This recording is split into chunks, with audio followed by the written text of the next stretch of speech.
പലരും വിചാരിക്കുന്നത് എന്താന്ന് വെച്ചാൽ യേശുവിൽ വിശ്വസിച്ചാൽ പിന്നെ ജീവിതത്തിൽ ഒരു പ്രശ്നവും വരില്ല, അല്ലേ? പക്ഷേ സത്യം പറഞ്ഞാൽ അതങ്ങനെയല്ല. അപ്പോ ഈ ലോകത്തിലെ കഷ്ടപ്പാടുകൾക്കിടയിൽ എങ്ങനെയാണ് നമുക്കൊരു പ്രത്യാശ കണ്ടെത്താൻ കഴിയുക? അതാണ് നമ്മളിന്ന് നോക്കുന്നത്. അപ്പോ ശരിക്കും നമ്മൾ ചോദിക്കേണ്ട ചോദ്യം എനിക്ക് കഷ്ടത വരുമോ എന്നല്ല. കാരണം അത് വരും, ഉറപ്പാണ്. ശരിക്കുള്ള ചോദ്യം ഇതാണ്: ആ കഷ്ടതയുടെ നടുവിൽ ഞാൻ നിൽക്കുമ്പോൾ എന്റെ പ്രത്യാശ ഇവിടെയാണ്.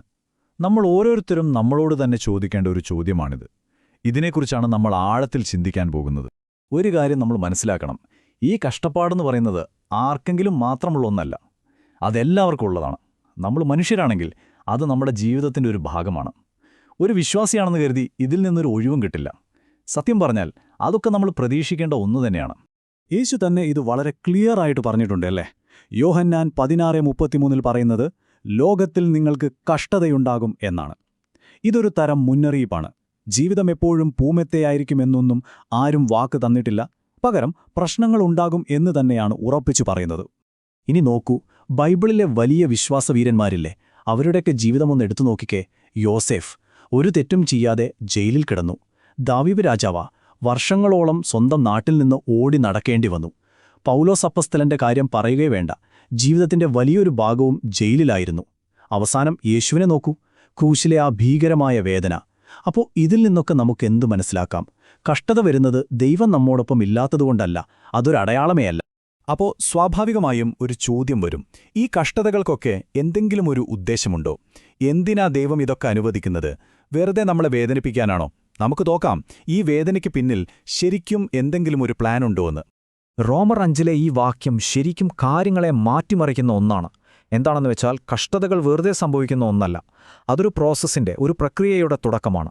നമ്മുടെ വേദനയെടുത്ത് അതിൽ നിന്ന് നല്ല എന്തെങ്കിലും ഒന്ന് ഉണ്ടാക്കിയെടുക്കാൻ ദൈവത്തിന് കഴിയും. അപ്പോൾ ഈ പ്രോസസ്സ് എങ്ങനെയാണ് വർക്ക് ചെയ്യുന്നതെന്ന് നോക്കാം. ഒന്നാമത്തെ സ്റ്റെപ്പ് കഷ്ടത. ഈ കഷ്ടത വരുമ്പോൾ നമ്മൾ സഹിക്കാൻ പഠിക്കും, അല്ലേ? ആ സഹനം അത് നമ്മുടെ സ്വഭാവത്തെ മാറ്റിയെടുക്കും, നമ്മളെ കൂടുതൽ സ്ട്രോങ് ആക്കും. അങ്ങനെ ഉറച്ചൊരു സ്വഭാവം നമുക്ക് കിട്ടുമ്പോൾ അതിൽ നിന്നാണ് യഥാർത്ഥ പ്രത്യാശയുണ്ടാവുന്നത്. കണ്ടില്ലേ, ഇതൊരു ചെയിൻ റിയാക്ഷൻ പോലെയാണ്. ഒന്ന് മറ്റൊന്നിലേക്ക് നയിക്കുന്നു. വേറൊരു രീതിയിൽ പറഞ്ഞാൽ, ഈ കഷ്ടതകൾ നമ്മളെ പഠിപ്പിക്കുന്ന ചില കാര്യങ്ങളുണ്ട്. നമ്മൾ നമ്മളെ തന്നെ ആശ്രയിക്കുന്നത് നിർത്തി ദൈവത്തെ ആശ്രയിക്കാൻ തുടങ്ങും. നമ്മുടെ ഉള്ളിലെ അഹങ്കാരമൊക്കെ അതോടെ ഇല്ലാതാവും. പ്രാർത്ഥനയ്ക്ക് കൂടുതൽ ആഴം വരും. ചുരുക്കി പറഞ്ഞാൽ, നമ്മുടെ ഒരു വേദന പോലും ദൈവം വെറുതെ കളയില്ല. പ്രശ്നങ്ങൾ വരുമ്പോൾ നമുക്ക് പൊതുവെ എന്താ തോന്നാറ്? ദൈവം എവിടെ പോയി? ദൈവം എന്നെ ഉപേക്ഷിച്ചോ എന്നൊക്കെയല്ലേ? പക്ഷെ ബൈബിൾ പറയുന്നത് നേരെ തിരിച്ചാണ്. നമ്മൾ ഏറ്റവും കൂടുതൽ വേദനിക്കുന്ന സമയത്താണ് ദൈവം നമ്മുടെ ഏറ്റവും അടുത്ത് വരുന്നത്. സങ്കീർത്തനം 34:19 ഈ വാഗ്ദാനം നോക്കൂ, എന്ത് നല്ല ഉറപ്പാണല്ലേ! നീതിമാന കഷ്ടതകളുണ്ടാകില്ലെന്നല്ല പറയുന്നത്, അനേകം കഷ്ടതകളുണ്ടാകുമെന്ന് തന്നെയാണ്. പക്ഷേ അതിൽ നിന്നെല്ലാം ഒരു വിടുതലുണ്ട്. അതാണ് ഉറപ്പ്. ആ പ്രതിസന്ധിയുടെ നടുവിൽ ദൈവത്തിൻ്റെ സാന്നിധ്യം നമുക്കൊരു കോട്ട പോലെ ഉണ്ടാകും.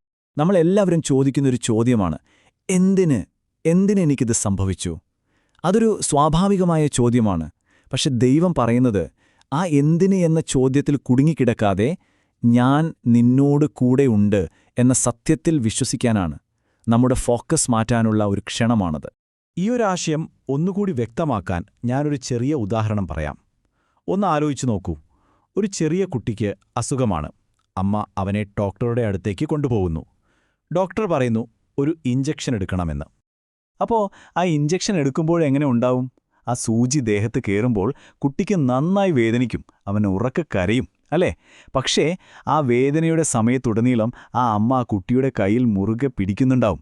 ആ ഒരു സ്പർശനം, ആ സാന്നിധ്യം, അത് ആ കുട്ടിക്ക് വലിയൊരു ആശ്വാസമാണ്. ഇത് തന്നെയല്ലേ നമ്മുടെ ജീവിതത്തിലും സംഭവിക്കുന്നത്? ജീവിതത്തിലെ കഷ്ടതകൾ ആ ഇഞ്ചക്ഷൻ പോലെയാണ്. നല്ല വേദനയുണ്ടാകും. പക്ഷേ അതെന്തിനാണ്? നമ്മുടെ ആത്മീയമായ സൗഖ്യത്തിനും വളർച്ചയ്ക്കും വേണ്ടിയാണ്. ഏറ്റവും പ്രധാനപ്പെട്ട കാര്യം എന്താണെന്ന് വെച്ചാൽ, ആ കുട്ടിയുടെ അമ്മ കൈപിടിച്ചതുപോലെ നമ്മുടെ സ്നേഹവാനായ ദൈവം ആ വേദനയുടെ നടുവിൽ നമ്മുടെ കൈ ഒരിക്കലും വിടില്ല. അപ്പോൾ ഈ കഷ്ടപ്പാടിൻ്റെ വഴിയിലൂടെയൊക്കെ കടന്നുപോയി കഴിയുമ്പോൾ നമുക്ക് കിട്ടുന്ന ഒന്നാണ് പ്രത്യാശ. ഇത് എല്ലാം ശരിയാവുമായിരിക്കും എന്നൊരു വെറും പ്രതീക്ഷയല്ല. അല്ല, ഇത് അതിനേക്കാൾ ഉറപ്പുള്ള, ഒരിക്കലും നമ്മളെ നിരാശപ്പെടുത്താത്ത ഒന്നാണ്. ഇയ്യോബിന്റെ ജീവിതം നമുക്കെല്ലാവർക്കും അറിയാമല്ലോ. സങ്കൽപ്പിക്കാൻ പോലും പറ്റാത്ത നഷ്ടങ്ങളിലൂടെയാണ് ആ മനുഷ്യൻ കടന്നുപോയത്. എന്നിട്ടും ഇയ്യോബ് പറഞ്ഞത് എന്താണെന്ന് നോക്കൂ. അവൻ എന്നെ കൊന്നാലും ഞാൻ അവനിൽ പ്രത്യാശ വയ്ക്കും. എന്തൊരു പ്രഖ്യാപനമാണത്!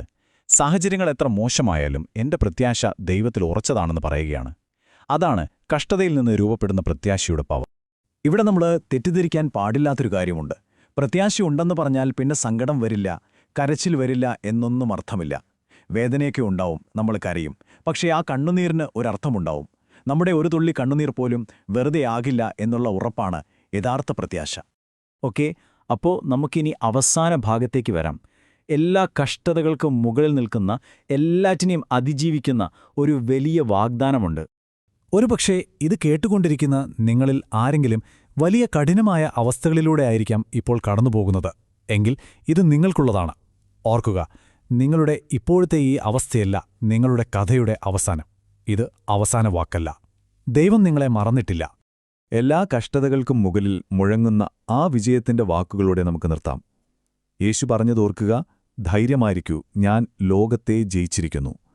ആ വിജയം നമുക്ക് ഓരോരുത്തർക്കുമുള്ളതാണ്. അതുകൊണ്ട് നിങ്ങൾ കടന്നുപോകുന്ന ഏത് അവസ്ഥയിലും ധൈര്യമായിരിക്കുക. കാരണം ആത്യന്തികമായ വിജയം നമ്മുടേതാണ്.